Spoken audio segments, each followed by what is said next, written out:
Una persona que grita mucho, ¿es una persona que tiene carácter? No, pero mucha gente dice que tiene carácter.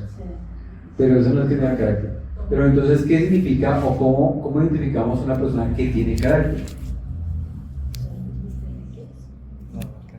A veces es una expresión que se utiliza mal, porque realmente no nos referimos a lo que realmente la Biblia sí llama que tiene carácter. Si nosotros no definimos conceptos tan básicos como ese, por eso es que nos meten los dedos en la boca en las redes sociales y hoy día en los medios de comunicación como las noticias, la televisión y todo eso. Y eso también se ve a nuestro nivel de ignorancia. Entonces en el colegio no nos ayudan por lo general, no nos enseñan por lo general esos términos, ni tampoco en la universidad, sino como que la vida. Pero la vida por lo general, las enseñanzas que al respecto son equivocadas. El carácter tiene que ver con la moral de una persona. Eso es carácter. Por eso al día de hoy mucha gente no habla de qué. De moral. De carácter. Como no hablan de carácter, no hablan de qué. De moral. Y personalidad, ¿a qué se refiere la personalidad?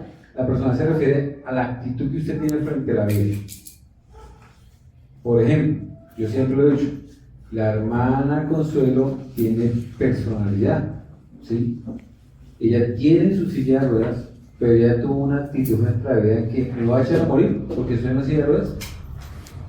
Y ya, tuvo un hijo, no fue suficiente, tuvo otro hijo, y tuvo otro hijo, tuvo 3 hijos. Sí, eso al día de hoy, eso, mejor dicho, ese es un campeón, porque al día de hoy los muchachos, las parejas no quieren ni siquiera tener un hijo. Entonces tener 3 ya es algo, mejor dicho, hoy en día es una hipérbole, es exagerado, pero realmente no es exagerado. A lo que me refiero con eso es, ella tuvo la personalidad frente a la vida, inclusive fue secretaria en una empresa, entonces, y estaba en sus silla de ruedas, pero ya se echó a morir, por eso repito, ella no se echó a morir. Salió adelante ella sí, sacó adelante a sus hijos sí, murió su esposo y se echó a morir. Hubieron momentos difíciles, momentos de depresión, pero se echó a morir, ¿no? Inclusive sus hijos eran un motor para seguir adelante o no. Eso es tener personalidad, esa actitud frente a la vida. Y por otro lado, eso es diferente al carácter. Hay personas que tienen personalidad frente a la vida. Mire usted, por ejemplo, a Pablo Lizardo. Puede ser mi abuelita, pero esa señora se ve como una muchacha como de 20, ¿sí? Y siendo así, tiene esa personalidad con la que se desenvuelve, como se habla, ese porte que tiene, todo. Le sobra personalidad, toda la que usted quiera. Pero tiene carácter, tiene moralidad, para nada. Entonces, sí notan la diferencia tan grande entre carácter y personalidad. Ahora, por eso nosotros hablamos de carácter cristiano, no hablamos de personalidad cristiana. Ya personalidad cristiana, en su momento se tendrá que hablar al respecto, pero no compete a lo que por lo menos Pablo está tocando acá. Pablo está tocando acá, ¿qué tema entonces? La moral del cristiano. Eso es lo que está tocando. Y para hablar acerca de la moral, ¿qué capítulo del Antiguo Testamento nos habla acerca de la moral con peso? Los 10 mandamientos, Éxodo 20. De Carlos. Entonces, si usted quiere mirar con detalle, digamos, esto que estamos hablando acá, el Espíritu Santo lo explica de manera múltiple como un arcoíris en los 10 mandamientos en Éxodo capítulo 20. Pero aquí Pablo se va remitiendo a coger como los mandamientos de Éxodo capítulo 10 y aplicar esa moral de Éxodo 10 acá, a temas muy particulares, en este caso lo que es pertinente a la vida en pareja, y por lo tanto, si hay pareja, hay un efecto en ¿dónde? En la sociedad. En la primera institución, ¿en dónde? En la familia. Pero si no hay pareja, podemos hablar que si no hay pareja, ¿hay familia? ¿Sí o no? Sí. Sí. No. Por eso, si no hay pareja es papá y mamá. Si no hay pareja, ¿hay familia? Sí. Puede haber familia. Sí, que sí. puede haber uno que ya ha fallecido. Sí. Pero yo pregunto, Dios, el propósito de Dios es hacer familias de una sola persona. No. Sin embargo, al día de hoy estamos viendo que la tasa de crecimiento en ese sentido es considerable, o por lo menos es lo que dicen los medios. Ya 2 de 10 familias son unipersonales, dice la prensa. Ya eso es muy alto, es demasiado alto. Estamos hablando casi del 30% de la sociedad en Colombia. Entonces, y eso es algo preocupante. Entonces, en ese sentido, hermanos, bueno, y con eso, ¿por qué digo que es preocupante? Porque eso nos señala y nos indica claramente que cada día el cristianismo del que nos habla la Biblia, el hecho de tener familia, como Dios quisiera, una pareja. Si es familia de uno, porque toca una cosa diferente a porque yo quiero. Porque yo quiero vivir solo. Ya eso, ese yo quiero, toca mirar a qué se refiere. Porque yo quiero es por capricho, porque yo quiero es porque la sociedad me dice eso, porque yo quiero es porque yo quiero qué. O realmente, ¿cuál es el propósito de Dios para mi vida? Hay personas que son de una sola familia. Por ejemplo, ya han habido grandes hombres de Dios. ¿Se acuerdan ustedes se me olvidó acá, que produjo un gran avivamiento en Escocia? Machen no. Era un jovencito, murió como antes de los 30. Pero los 30, sí. No, David Ryan fue en Estados Unidos, pero él también murió antes de los 30 y era familia de uno.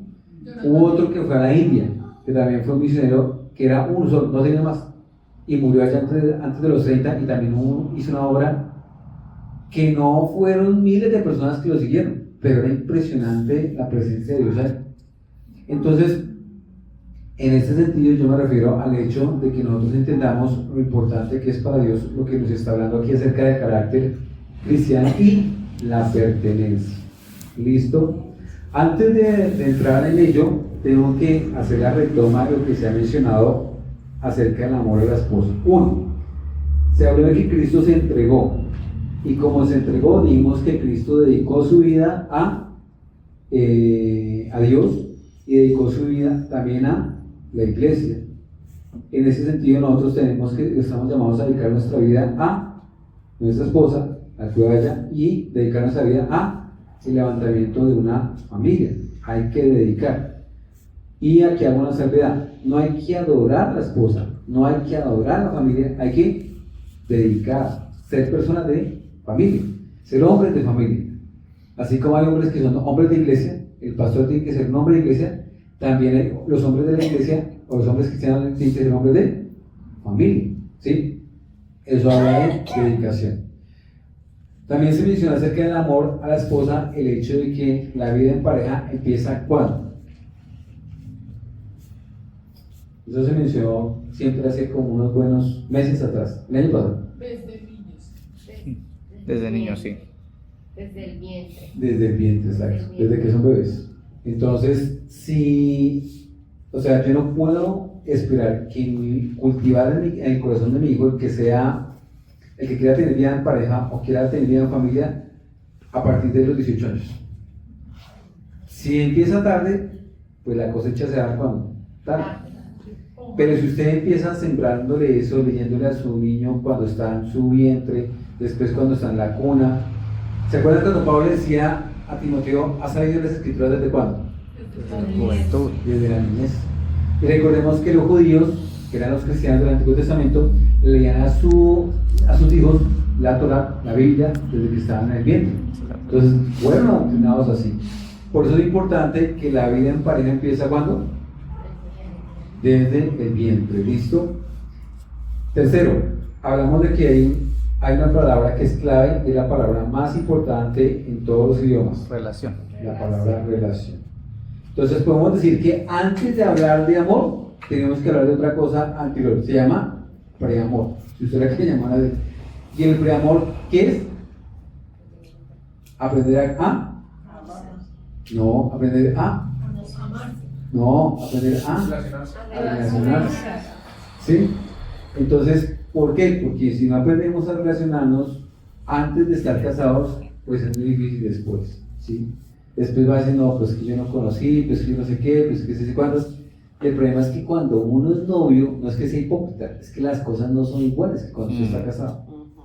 Cuando están casados, ya la plata no alcanza, el uno lo echan, el otro no se le dan las cosas, hay frustración, hay fracaso, hay depresión, hay tensión, hay problemas. Cuando están novios, no hay eso. Todo es hermoso, ¿sí? Entonces, bueno, repito, no es que realmente se sea hipócrita en el noviazgo. Bueno, no todas las parejas son así. Hay unas parejas que sí obran así, pero no es que sea así. Lo que pasa es que es otra realidad, muy diferente a cuando ya se casa. La condición del casado ya cambia totalmente. Y en ese sentido es clave, hermanos, aprendernos a relacionar. Y más hoy en día, que todo lo hacemos a través de WhatsApp, de Facebook, de YouTube, de todos los medios de comunicación, habidos y por haber. Pero ya no nos estamos relacionando. Entonces es clave que nuestros hijos aprendan a entender lo clave que es relacionarnos, aprender a hablar, a comunicarse. Por otro lado, cuando hablamos acerca de ese amor cristiano, también hablamos del hecho de que el amor implica que yo debo aceptar a otra persona tal y como es. Si se levanta tarde, si de pronto tiene sus mañas, como todo el mundo tiene sus mañas, si es desordenado, si deja que me entara ahí en la mano, si de pronto cuando esto, cuando lo otro, todas esas cosas, yo no digo que estén bien, lo que digo es, siempre va a haber un punto de choque, ¿sí? Siempre, cualquier cosa es un punto de choque, que porque dejó las chancletas ahí, se pone de mal genio, que si no las dejó, pero, ¿sí? Todo es un problema. Eso es, cuando todo se forma un problema, hermanos, en vida en pareja, eso nos muestra el hecho de la irritabilidad. ¿Se acuerdan ustedes? El amor es sufrido, es benigno, no te envidia, no es fantasioso, no se irrita. Pero cuando llegamos a ese punto de que nos irritamos, decir todo es problema. Dejo las chanclas, no dejo las chanclas, está fallando algo. Y ahí tenemos que mirar realmente cómo está nuestro corazón. Porque muy posiblemente el otro, independiente que era chanclas o no, es mi corazón. Y ahí es donde yo tengo que entrar a realmente autoevaluarme, porque no está bien, algo está fallando y está fallando, no está fallando los frenos, no está fallando el sistema de amortiguación del carro, está fallando el motor, el corazón. Entonces, como la falla es algo clave, entonces toca tener el carrito y pararse y pensar, mira, ¿qué está pasando? Entonces no podemos seguir andando así, ¿sí? Entonces, en ese sentido, bueno, repito, tenemos que aprender a aceptar a otra persona tal y como es, ¿sí? Entonces, que Dios nos ayude en eso, porque es un desafío total, porque nosotros, nuestra tendencia siempre va a ser ¿cuál? A querer lo suyo. Querer cambiar el otro. ¿Y que el malo quién es? Él Exacto. o ella. Yo no soy, yo soy inocente, decía Judas, ¿sí? Entonces, pero realmente tenemos que aceptar nuestra propia culpa en la vida matrimonial. Por otro lado, cuando hablamos acerca de ese amor en pareja, hablamos de que el amor no es idealista, no es utópico. Por favor, aterricemos eso. Y dijimos que el amor ágape, que es el que nos habla en este capítulo el Señor, el Espíritu Santo, ese amor ágape, sin la gracia de Dios, es como un caldo de papa sin papa, ¿sí? Por ello, al día de hoy, muchos matrimonios están destinados ¿a qué? Al fracaso. Porque no tienen la gracia de Dios. Ayer estábamos hablando con un muchacho, se veía mayor, pero tiene 22 años, está jovencito. Entonces, yo pensé que ya estaba casado, y no está casado, que lleva 8 años de noviazgo. Bueno, entonces, ¿creen en algo? ¿Tienen algún credo? No, yo no creo. Yo creo en Dios, pero no más. Creo que crean en Dios, sí. Me identifico con ninguna religión. Ya no me identifico como alguna religión, sí. Entonces, muchas veces la gente le da miedo dar el siguiente paso. ¿Sí? 8 años en una relación, no, eso ya hay que, mejor dicho.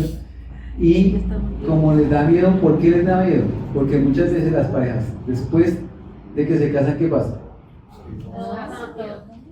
Todo cambia y fracasa. Entonces, es como que el matrimonio, ¿qué es? La sal.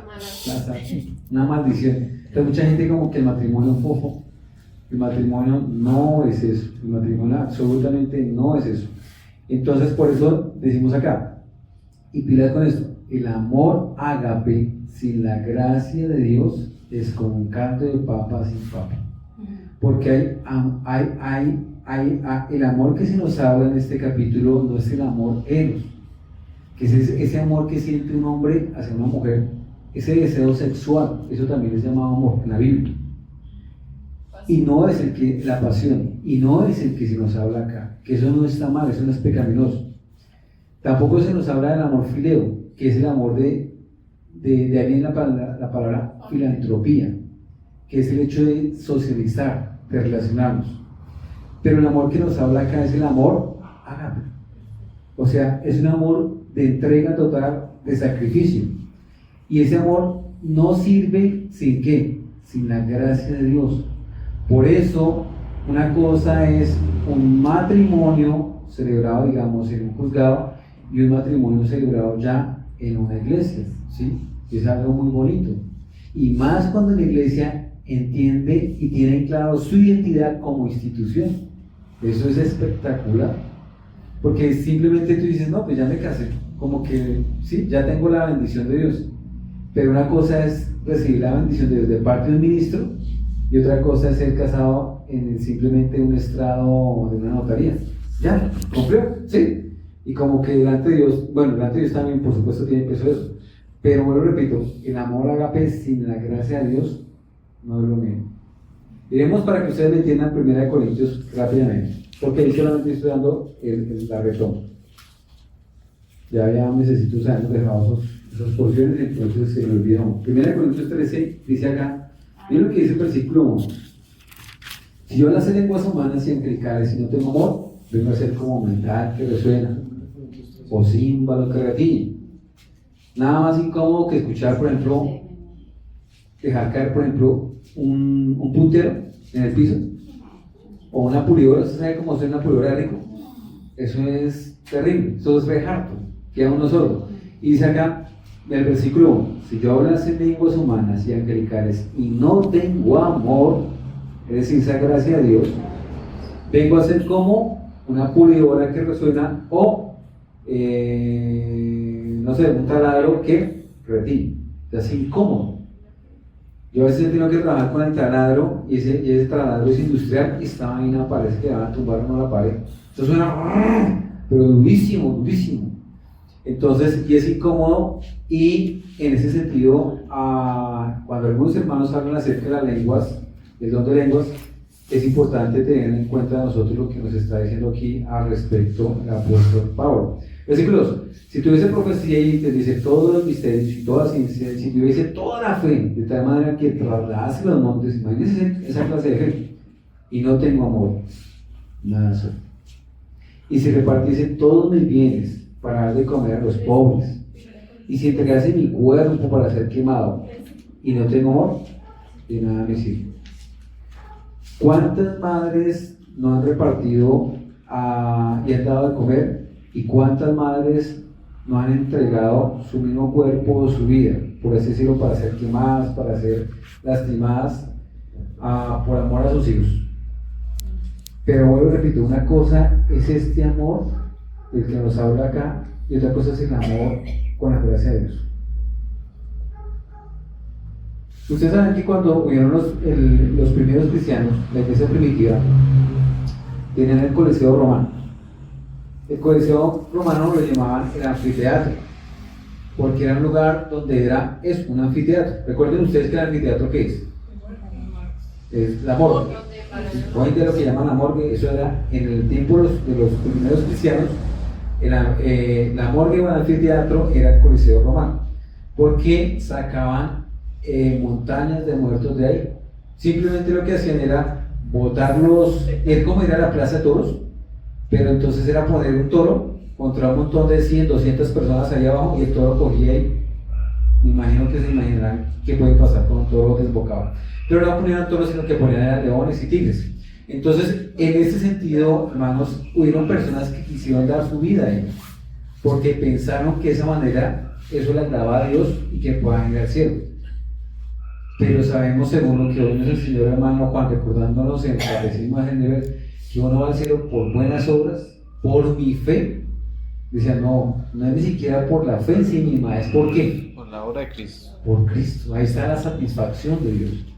Entonces, en este sentido, hermanos, es que el amor, vuelvo repito, sin la gracia de Dios, o las buenas obras sin la gracia de Dios, no sirve. Eso y nada es prácticamente lo mismo para Dios. Por eso, cada vez que usted lee esos 3 versículos, dice que nada soy, de nada me sirve, porque lo clave en la vida en pareja no solamente es que haya el amor, sino que aparte de que haya el amor, tiene que haber ¿qué? La gracia de Dios. Si no está la gracia de Dios, es como un caldo de papas y papas. Nada más maluco que eso. Entonces, o cuando usted, digamos, hace una rica sopa y le falta sustancia, eso es la gracia de Dios. Es lo que le pone ese sabor. Entonces, por eso al día de hoy pueden haber muchas parejas, pueden haber muchas familias, pero como no está la gracia de Dios, no hay ese sabor, no se experimenta eso.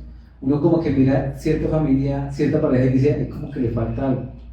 Y ese algo muchas veces hace alusión a la gracia de Dios. Por otro lado, cuando estuvimos hablando acerca del amor en pareja, hablamos de que la santidad es insustituible. No se puede sustituir por el romanticismo. No. La santidad no es negociable. No se puede sustituir por el dinero. Entonces, tampoco por la tolerancia. Todo está permitido en el matrimonio. No. Y en ese sentido hablamos acerca de lo que es el contraste entre la feminidad y el feminismo. ¿Listo?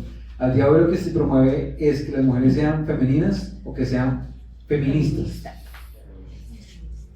Ya no importa si es femenina, no importa cómo te sientas, se vista, cómo camine, cómo habla.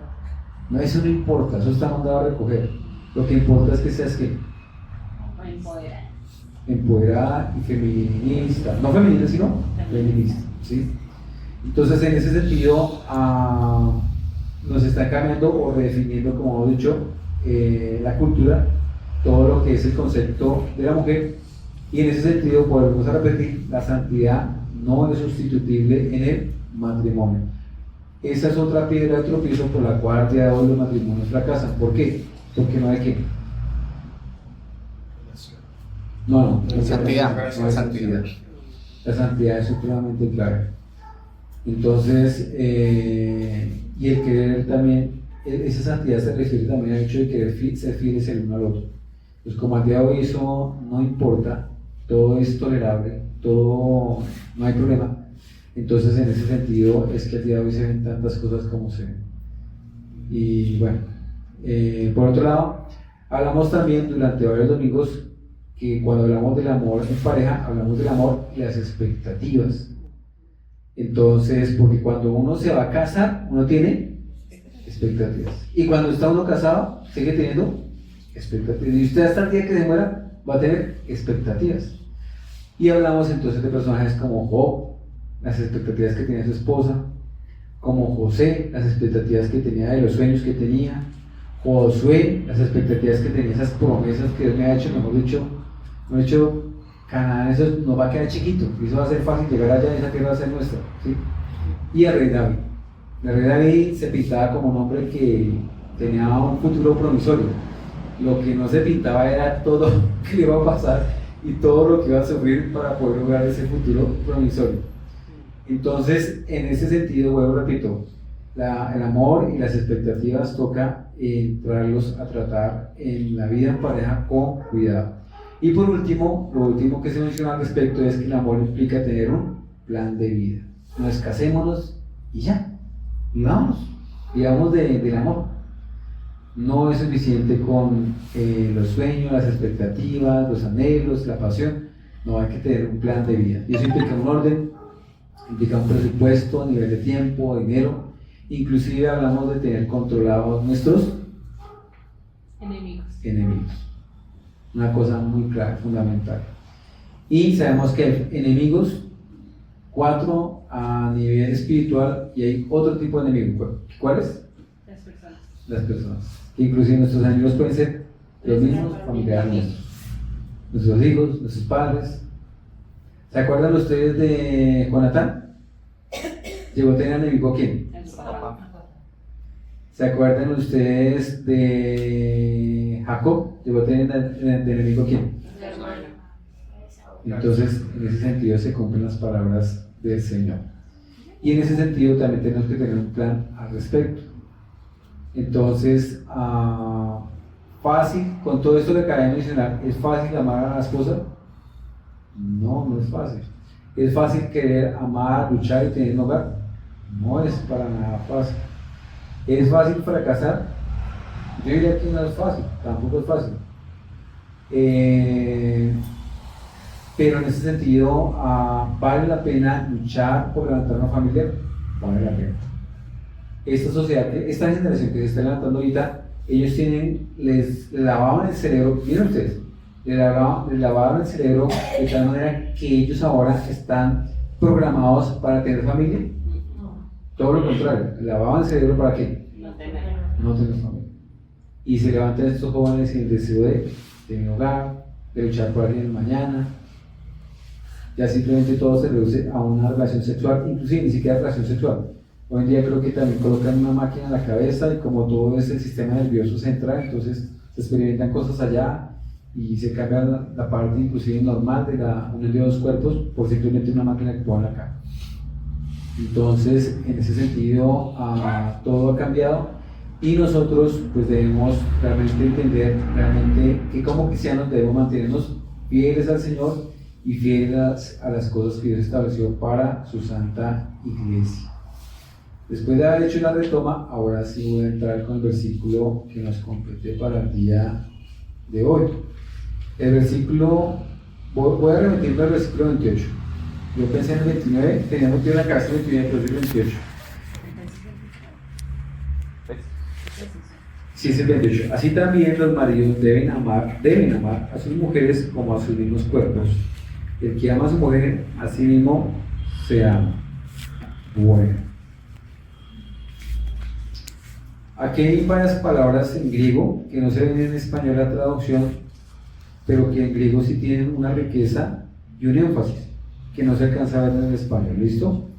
Entonces, una de las palabras que allí vamos a considerar es la palabra ofeilusi, que es la palabra que se traduce en español como, aquí en el versículo 8, deben. Deben. Esa palabra en griego es ofeilusi.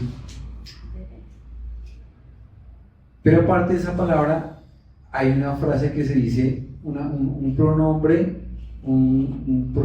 posesivo que se repite varias veces. El versículo en griego dice así: Juntos ofeilusi kai hoiantres agapen, tas geauton yunaicas, hosta geauton, somata, o agapon, ten geautu, yunaica, geauton, agapai.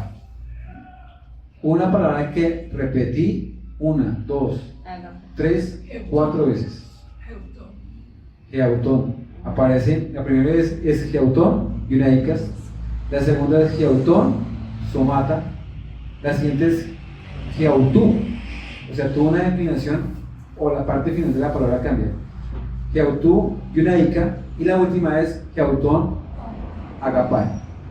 Entonces, se emplea 4 veces, pero en el español no se alcanza a notar. Y por eso titulamos el sermón El carácter cristiano y la pertenencia. Voy a comenzar a que entremos a considerar un poquito el hecho del peso de la palabra deben allí, en el versículo 28. Es una palabra, hermanos, que se utiliza en diferentes contextos. Es muy interesante, muy rico cuando uno la observa. El primer uso que se le da a esa palabra y que se utiliza en varias partes del Nuevo Testamento así, es una deuda económica. Cuando el Señor dijo: hay de ustedes guías ciegos, ¿qué decís? Si alguno jura por el templo, no es nada, pero si alguno jura por el oro del templo, es deudor. Allí la palabra ofeilusi aparece en ese texto y acá. Es decir, que la palabra, así también los maridos deben amar a sus mujeres, no solamente es un deber, sino que también es ¿qué? Una deuda. Una deuda. Muy bien, excelente. Y entonces uno se lo pone a pensar, ¿por qué una deuda? ¿Sí? ¿Por qué el hombre se casa y tiene una deuda con su esposa? Y es muy rico eso, porque eso nos hace pensar en los 3 roles que tiene el hombre, que uno de ellos, ¿cuál es? Amante. Proveedor. No, proveedor. Entonces, como es un proveedor, él tiene una deuda con su esposa, ¿sí? Independiente de los hijos. Aquí el tema es el amor en pareja. Entonces, como tiene una deuda con su esposa, nosotros automáticamente pensamos en el Edén, y en el Edén logramos ver que el hombre, cuando Dios lo creó, tenía una razón. No era su razón de ser, como diría Karl Marx, pero era una de sus razones de ser. ¿Cuál era? No, el de labrar. uno de sus deberes. Labrar la tierra. Labrar la tierra, trabajar. Por eso dice el Señor, el que no trabaja, No coma. y por eso también dice Pablo a Timoteo, el que no provee para los de su casa, ¿qué? Es un peor que un incrédulo y ha negado La fe. la fe. Entonces es muy delicado eso. Por eso, hermanos, esto nos hace ver realmente que si en el Antiguo Testamento, antes de que un hombre fuera a tomar a una mujer por esposa, tenía que presentarse ante quién, Ante el papá, ante el papá. con Y Adoti, el papá le decía, bueno, mijo, que tiene.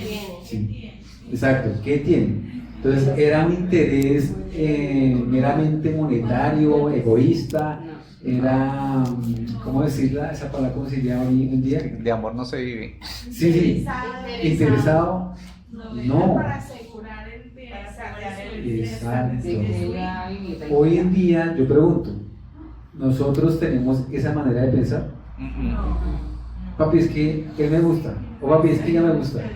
Nah, eso Yo ya no sé qué llegan, decir. ya llegan casados. Si no, pues, toca dejar, ya llega. No, el conducto y todo empezaba era por ahí, había un orden. Pero como se nos dividió la mente, el Antiguo Testamento es para Israel, el Nuevo Testamento es para la iglesia, entonces, ¿sí me entienden? Ya saben el resto cómo es. Y por eso es que el mundo cristiano está como está. No, el comienzo y todo surge a partir de allí. Primero, entonces, debe el hombre, antes de, digamos, plantear una propuesta matrimonial, debe el hombre tener un trabajo, debe tener un salario y debe, si se puede, ideal, que tuviera un patrimonio. O ahorro. Puede ser un patrimonio, puede ser tierra, carro, yo no sé hoy en día qué sea, pero tener un patrimonio es lo ideal. Pero si no, por lo menos tener sí su salario. Trabajo. Pero hoy en día ya no hablamos de salario.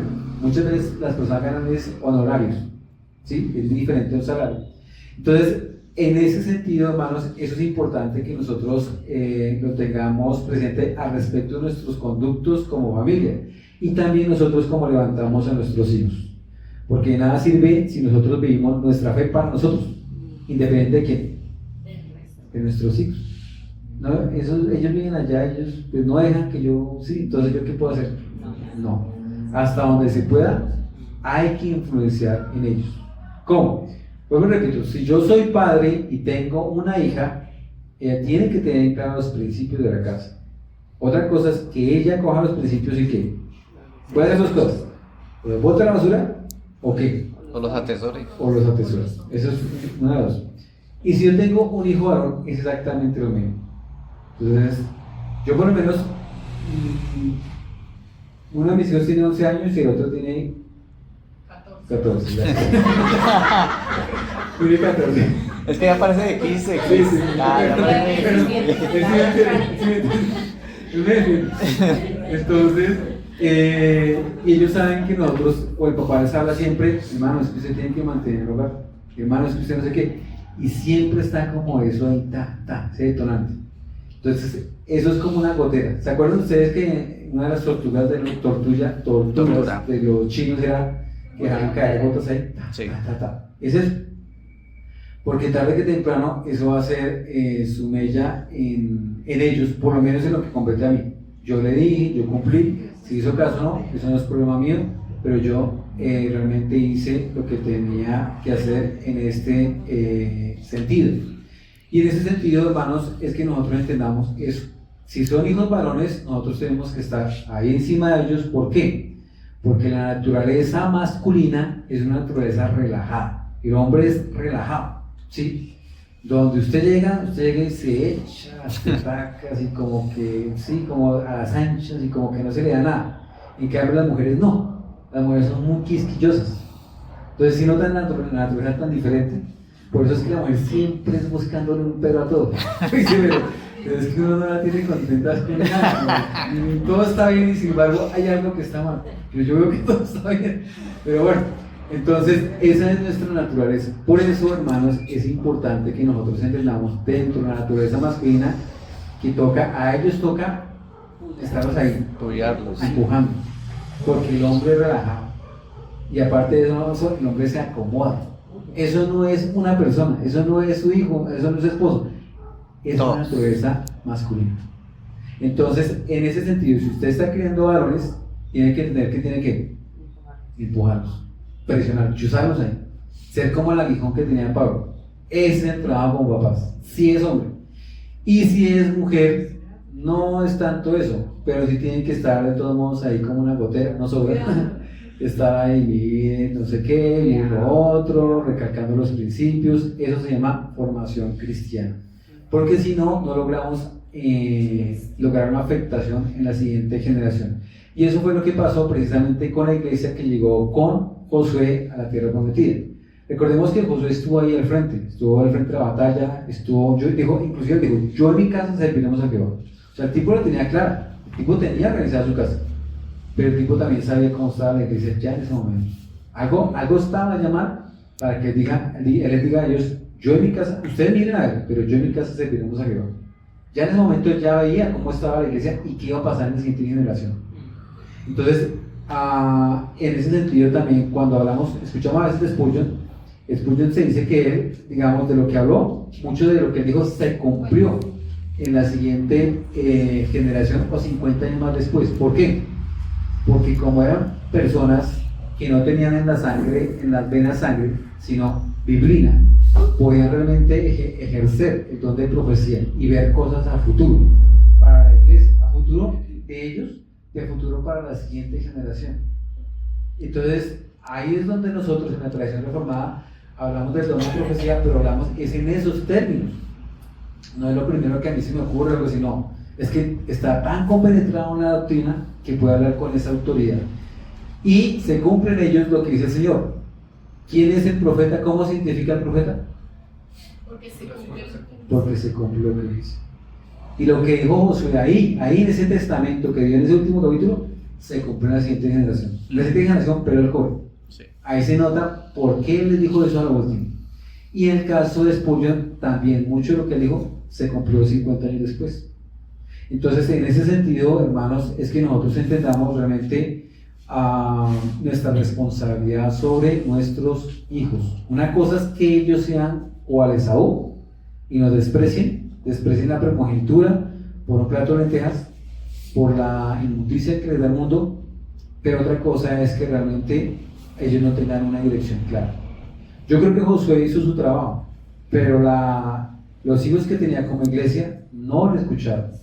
Y se nota que en la siguiente generación, ¿qué pasó? El pueblo que se levantó, ¿qué? No conocía. No conocía. ¿Qué pasó?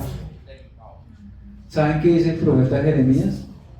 Dice que los sacerdotes y los pastores no hicieron su trabajo.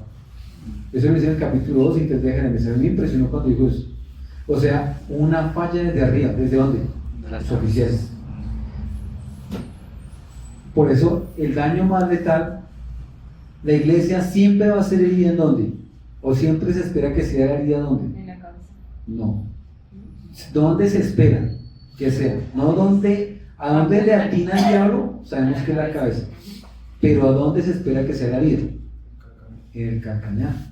Siempre va a ser herida la iglesia, pero no tiene que ser en la cabeza. Sin embargo, cuando le tiran a la cabeza es cuando le tiran a los oficiales. Es decir, cuando el pastor se vuelve un corrupto por la plata, un corrupto por la inmoralidad, cuando no se vive la palabra, cuando su familia está en desorden, ahí en ese momento comienza la iglesia a decir así. Y realmente cuando se destapan las ollas podridas, cuando se hace público, es como la bolsa de valores, ¿sí? La bolsa de valores es un dicho muy misterioso, digámoslo así. Dice, no compres la noticia. ¿Compra cuándo? En el rumor. Compra el rumor, no la noticia. Entonces, lo mismo, la gente va y entonces se destapó ya la olla podrida, la noticia. Uy, el pastor tal cosa, no sé qué. Y eso, ¿qué es lo único que hace eso? ¿El efecto cuál es? Le al pastor y ¿qué pasa? Las ovejas se esparcen. Se esparcen las ovejas. Entonces ahí no es el momento es mirar atrás. Por eso, en el caso de una iglesia de gobierno plural, el anciano tiene que estar supervisando al pastor, ese es un deber. Y el pastor tiene que estar supervisando a todas las ovejas y también al anciano. Bueno, los otros ancianos también tienen todas las ovejas, pero hay una supervisión mutua. Inclusive, tiene que el presbiterio estar mirando cómo están ellos ahí en la iglesia. Porque si no hay un supervisor, la tendencia de ellos, por ser hombres, ¿cuál es? Hacer el pecado. Y relajarse y hacerlo. Entonces, por eso es importante un gobierno plural. Y porque si los hombres llegan a fallar, el presbiterio tiene que asignar o estará cuidando de la congregación en dado caso, ¿vale? Entonces, en ese sentido, hermanos, cuando una persona no provee para los de su familia, es un deudor, según lo que estamos viendo acá, y es un deudor económicamente hablando dentro del reino de Cristo. ¿Eso qué implicaciones tiene o cómo se entiende? ¿Cómo se come eso? O sea, eso, ¿para qué me sirve saberlo? Me explico. Una cosa es que usted pertenezca a la nación colombiana y usted tenga deudas en un banco o en alguna entidad. Si usted tiene deudas y lo reporta a crédito, ¿qué pasa automáticamente? Se cierran las puertas. Lo bloquean por todo lado. ¿Sí? Eso en el mundo real. Ahora, la Biblia es el mundo real. Entonces, ¿qué pasa si yo soy un deudor con mi familia, si no hago mis pagos, como esa cortesía, a mi esposa como mi responsabilidad, o por mi esposa como mi responsabilidad? ¿Qué pasa si no hago eso? ¿Hay un data crédito o no hay un data crédito? Claro. O sea, si la nación colombiana tiene un orden, la iglesia de Cristo no, el reino de Cristo no. Si acá se ejecuta una orden para que lo bloqueen las cuentas, para que no le presten dinero en ningún lado, ¿qué pasaría entonces con el reino de Cristo? Sí, igual. ¿Le cerrarían las puertas? Pedro dice, para que sus oraciones no tengan estorbo. ¿Tienen estorbos esas oraciones o no tienen estorbos? Uno. Segundo, Apocalipsis nos dice, yo cierro la puerta y nadie quiere. Claro. Y pasa o no pasa que cuando les llega la mala en toda esa persona. Entonces, económicamente, por lo general, le va a uno como perros en misa. Y se cumple en ello el pacto. Yo no bendeciré la olla de, ¿cómo se dice? De amasar. No bendeciré tu salir y tu entrar. El cielo será para ti de hierro y la tierra de bronce. O sea, económicamente la ves como mal. ¿Todo por qué? Porque es desobedecer o romper el pacto. Entonces, si en data crédito nos cierran las puertas en el reino de Cristo, si el hombre no cumple con sus responsabilidades con su familia, con su esposa, también le cierran las puertas. Entonces, en ese sentido, vamos a leer por un momento la siguiente parábola. ¿Alguien la puede mirar en el celular? Por favor, me dicen dónde está, que se me perdió el texto. Esa que dice, por lo cual en los cielos es semejante hombre que quiso hacer impuesta con sus siervos, pero no es la de los talentos, sino la que dice, entonces llamándole a su señor dijo, siervo malvado, toda aquella deuda te perdoné porque me rogaste. Sí, 2 deudores. Creo que está en Lucas, pero es que no tengo aquí mi Biblia. Los 2 deudores.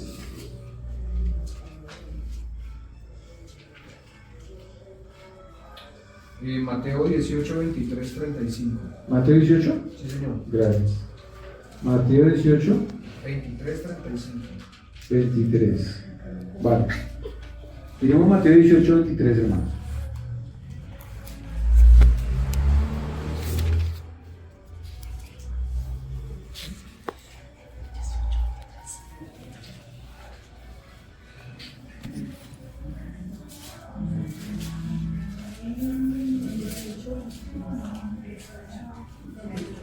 Mateo 18, 23. Leemos.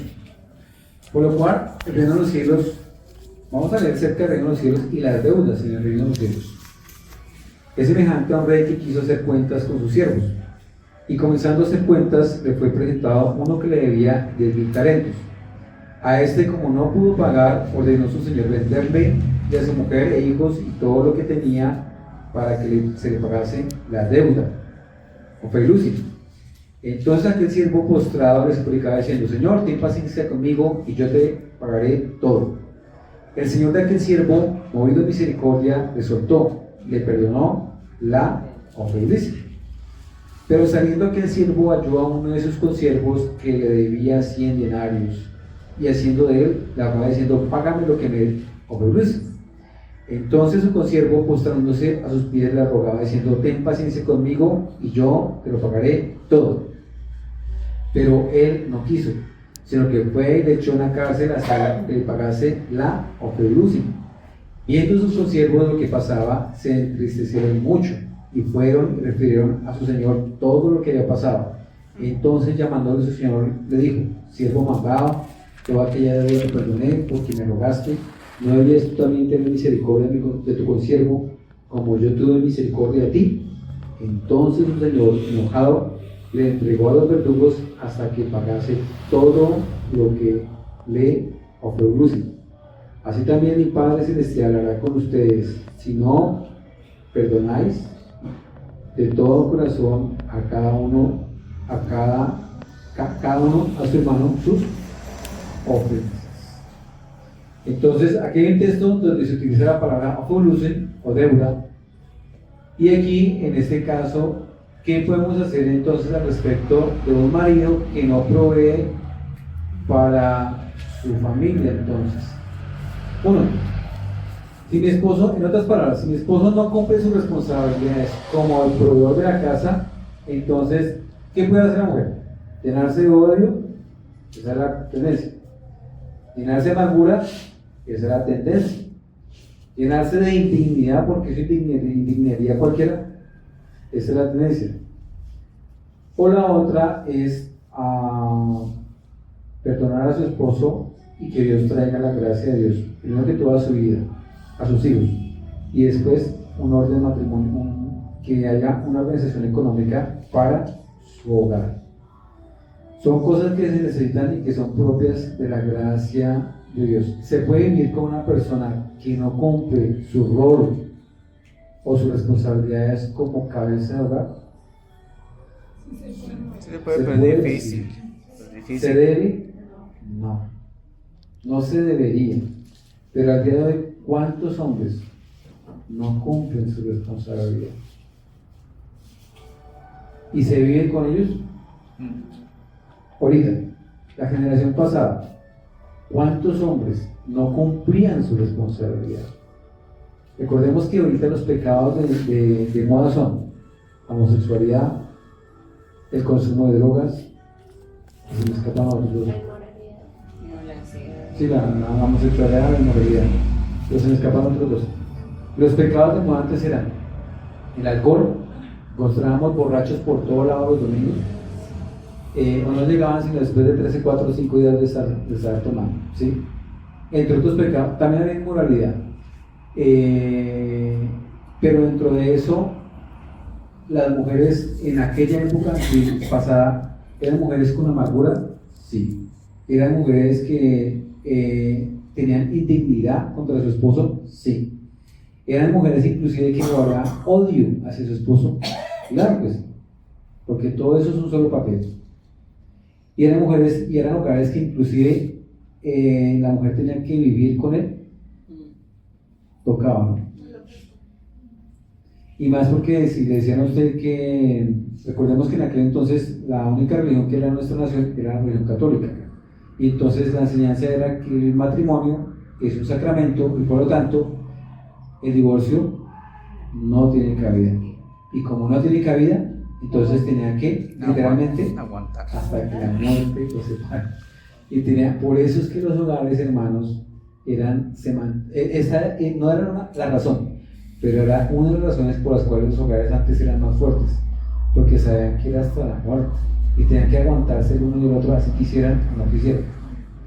Después llegaban los evangélicos a Colombia, llegaban muchas cosas, y llegó también entonces el hecho de que se podían divorciar. Entonces muchas personas utilizaron la gracia de Dios para perseguir sus metas, y entonces utilizaban el divorcio como una excusa para dejarse llevar por sus deseos y tener hogar con otras personas. Entonces, en ese sentido, quiero que tengamos presente aquí en el texto. Una, el siervo el esclavo que tenía otro esclavo que le debía, el otro esclavo vino y le pidió misericordia. Si un esposo le pide misericordia, le ruega que le perdone su deuda, porque inclusive hay deuda económica de por medio, la esposa y el hogar tienen por la batuta, bueno, el hogar no, la esposa tiene por la batuta el hecho de perdonar o no a su esposo.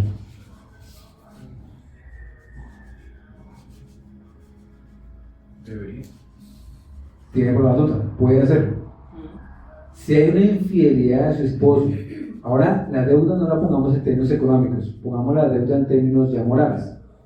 Si el esposo le faltó el respeto a la moral a su esposa, al él ser infiel, ella tiene por la batuta dos cosas. Una, puede perdonarlo, o dos, ¿qué puede hacer?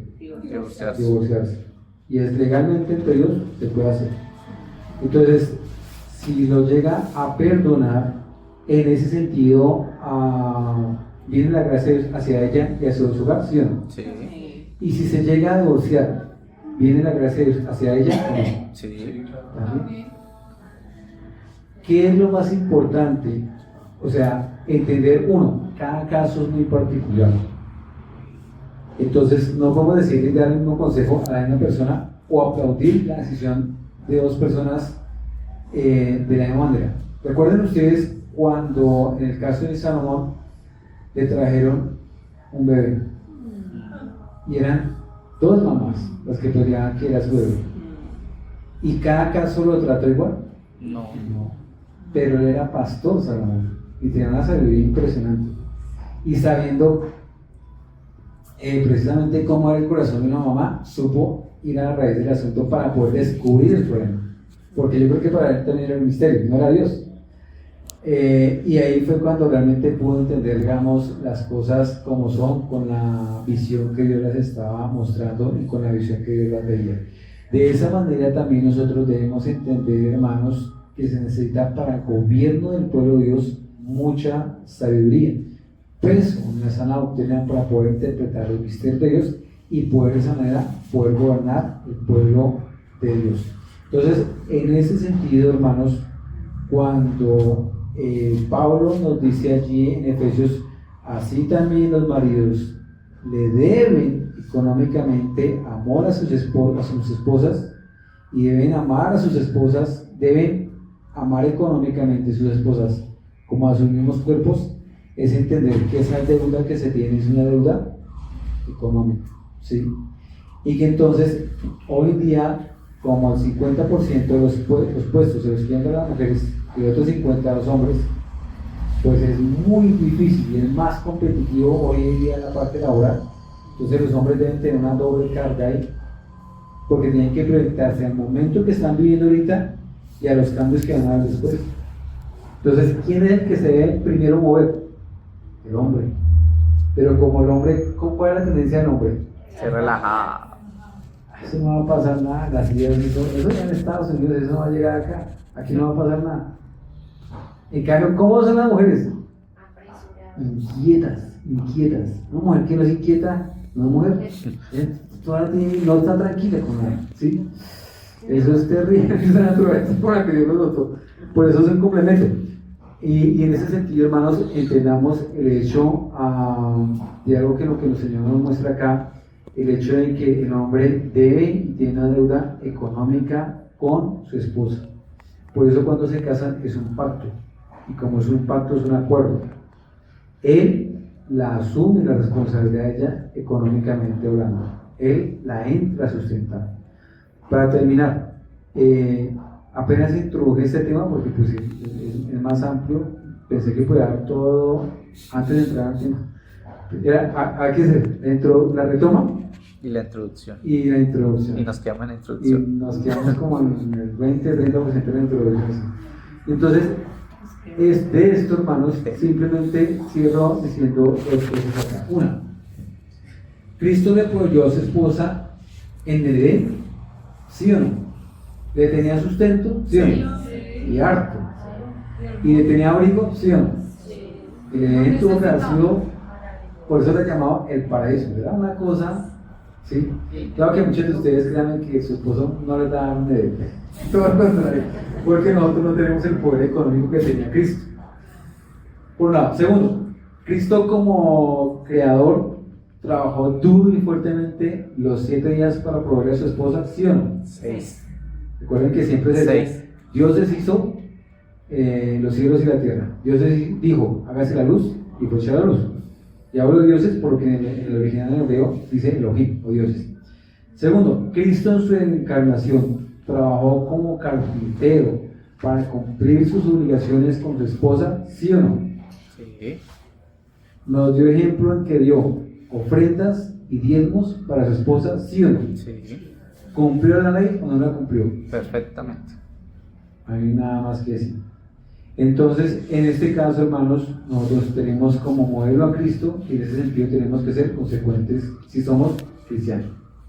Si no somos cristianos, pues una cosa será Cristo y otra cosa somos nosotros, pero si realmente somos cristianos, tenemos que seguir las pisadas que siguió Él. Y en ese sentido, bueno, repito, hay una deuda que pagar y en esos términos tenemos que nosotros cumplir con nuestras responsabilidades delante de Dios y delante también de los hombres. Entonces oremos al Señor precisamente para poder cumplir con nuestras responsabilidades y pidámosle a Él lo que, y principalmente los hombres, pidámosle a Él lo que pidió Cristo: danos el pan nuestro de cada día. Señor, te damos